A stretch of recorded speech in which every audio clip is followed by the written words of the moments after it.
Yo, it's your boy D Star coming to you live from the pad. About to give it to you raw, and I'm going to keep it 1,000. So, the Lakers are in a situation where they're searching for a backup point guard.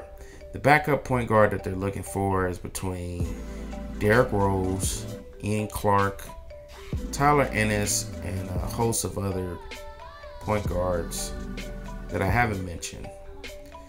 But it appears that they're in serious talks with Derrick Rose after he was pursued by the Cavaliers. And Cavaliers are in a weird situation because a week ago they were approached by Kyrie Irving and his representatives to get a trade. He wants to get traded out of Cleveland. He doesn't want to play with LeBron anymore. He's tired of being in LeBron's shadow. He wants to be the man. He's tired of being Robin to LeBron James Batman. So he is demanding a trade to Minnesota, the Miami Heat, the Spurs, the Knicks, somewhere. He's tired of it, right? So I think if he happens to go to Minnesota, that's an excellent fit. He has Tom Thibodeau. If he happens to go to the Spurs, depending on what they're going to give up, because they're going to have to give up something. It's not going to be Kawhi Leonard, so I don't know what they would get in return. But also it's another thing. Just because he makes a demand or a trade request, he has no trade clause, so it's not like the Cleveland Cavaliers have to trade to him. So the Cavaliers are in talks with the Knicks, and they're deliberating with the Knicks. Okay, can we get a third team? Because to trade Kyrie Irving for Melo, that wouldn't work out. Melo makes too much money, so they will have to get a third team. Knicks are like, look, we're not giving up Porzingis.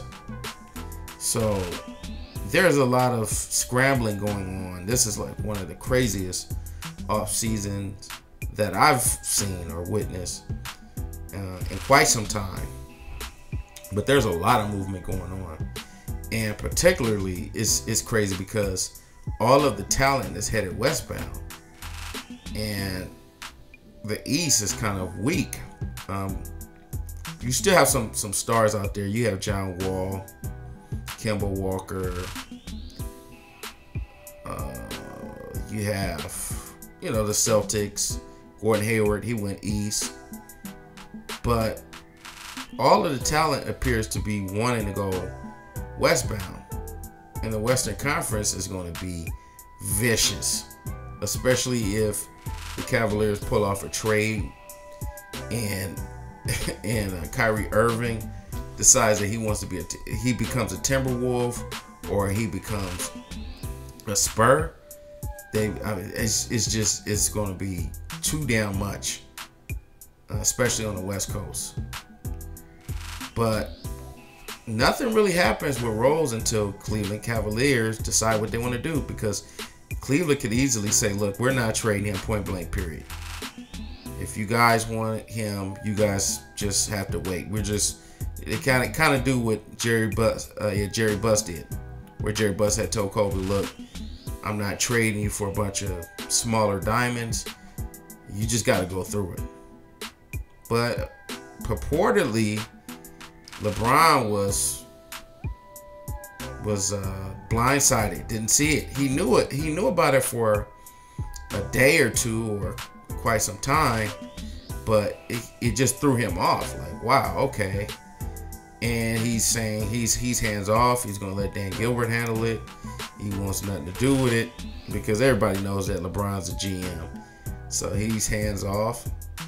He's gonna let the boss man do what he does. And look, Kyrie Irving, this is throwing everybody off because they're like, dude, why you want to leave LeBron? LeBron's the greatest player in the world, which I think he is.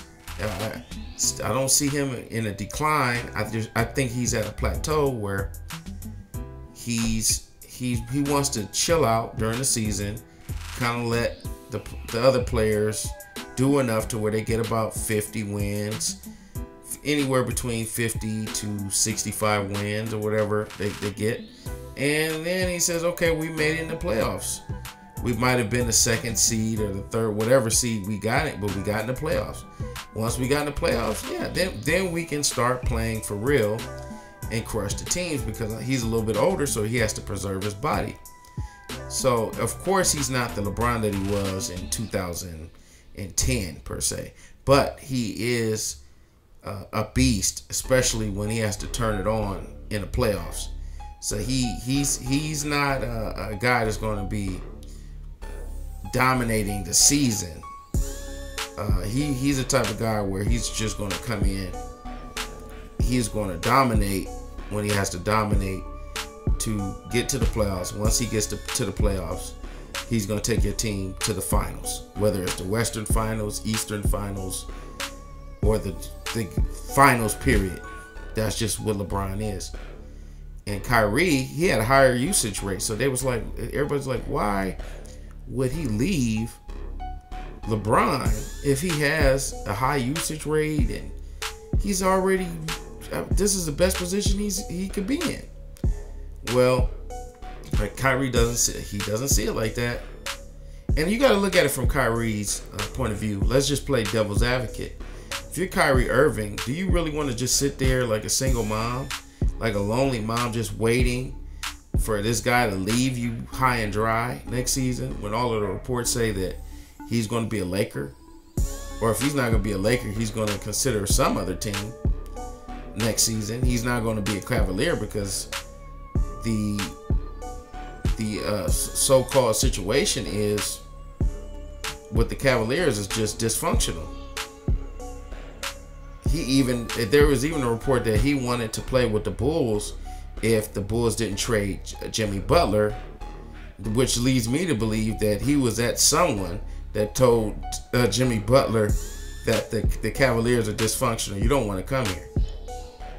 So, and he wants to go play with Minnesota, which has Jimmy Butler over there, which makes me believe that him and Jimmy Butler are at least cool, or at least cordial with each other, where they have this desire to kind of play with each other. I think Kyrie wants to do the same thing that LeBron did, where he can call a free agent, or call another, not a free agent, but call another athlete that he desires to play with, and uses some kind of leverage to get him with that other star player. If you ask me, Kyrie Irving can play his ass off. At times, especially when the pressure's on, that's when he's at his best. When his back is up against the wall, he's the most dangerous point guard in the league. I absolutely have a lot of respect for Kyrie Irving. So think about that. If you're Kyrie Irving, do you really want to sit around and wait so LeBron can leave you high and dry, and you're the single mom just stuck with all of these misfits that, like J.R. Smith and the other guy, Kevin Love might be there, maybe not, Tristan Thompson, but this isn't enough. This is enough for you to make it to the playoffs, but this obviously isn't enough for you to come on. So Kyrie Irving is doing a chess move where he's trying to play two steps ahead. Like, you're not about to leave me high and dry. So that's the situation with Kyrie Irving. Kyrie Irving is he wants out. Everybody's confused by it, but that's just the way it is. I had a poll that I came across on Twitter where it said, "Hey, would you trade somehow Lonzo Ball and blah blah blah for Kyrie Irving?" And I'm be dead ass honest with you guys. Hell yeah, I would trade Lonzo Ball and whatever for Kyrie Irving. I think Kyrie Irving is that damn good. Now you might say, "Hey man, what the hell are you? Are you crazy? Why would you do that?" Lonzo Ball is going to be this player. Yeah, for sure. He's going to be a star. He's going to be a superstar. I agree. But Kyrie Irving, they're like, oh, wait, I can hear that right now. He didn't make the playoffs before LeBron. He is not the same player that he was before LeBron came on that team. He is way better than what he was before LeBron came to the team. It's not even close. But the reason I wouldn't do it is because I want LeBron the following season, which I believe Cal Neubeck brought up. He's like, well, if you trade for Kyrie Irving, you know that ruins your chance of getting LeBron, right? So why would you give up Lonzo Ball when you can get LeBron James next season? And it's like, yeah, you know what? You're right. I was wrong. But initially, just knowing that you can get Kyrie Irving, I probably would have got fired. That's why I'm not a GM. I'm a fan. I'm a Laker fan. So, but thank God I'm not general manager. But man, you guys can drop down a comment below saying, what you guys think about this whole Kyrie Irving situation. Do you guys think that Derrick Rose is a good backup point guard? And like I've already said, I think that he would be an excellent backup point guard. Who are you going to pick that's better? If Derrick Rose is suck and he's ass and he's all this stuff, who are you going to pick that's better? That's a backup. That's just a backup guard. His statistics didn't stink last year. He was pretty good. So Derrick Rose is going to sit over it. Think about it over the weekend and think about what team he wants to go with.